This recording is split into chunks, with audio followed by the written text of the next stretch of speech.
小院中种植的番茄陆续开花了，有网友留言询问，番茄开的第一穗花和第一朵花要不要摘掉？其实所有开花结果的植物都有疏花疏果的要求，它要解决的一个问题就是植物的生殖生长和营养生长之间的矛盾。说的通俗一点，就是开花之前植物完全是营养生长，开花后有的植物是两者并存，有的则完全转向生殖生长，准备开花结籽。明白了这一点，番茄第一穗花留不留的问题就变得非常简单了。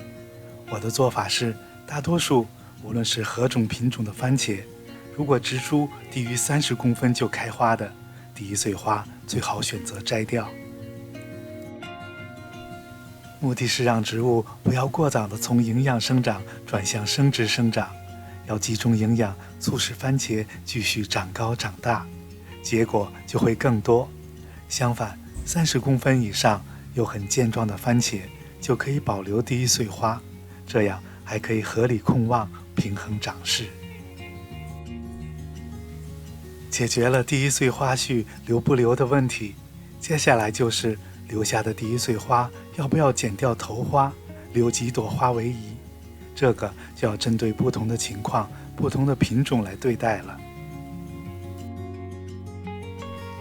我的做法是，串生的樱桃番茄或者是小型品种的番茄，所有的花朵都可以保留，因为有的品种也很难分清哪里是头花，哪里是侧花。而对于大型的番茄品种，第一穗花上可以保留3到4个花朵，这样可以均衡长势，也可以避免第一穗花结果太多，坠弯枝条。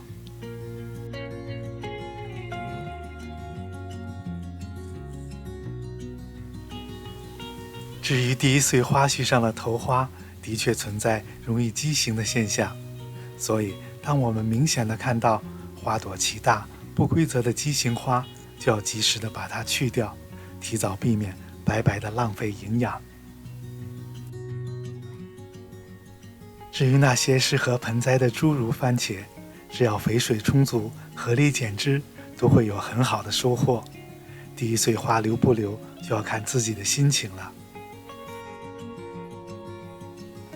如果你有充足的时间打理你的番茄，疏花的工作就可以像这样细致一些。如果想简单点，后期只要注意随时去掉畸形果、弱小果就可以了。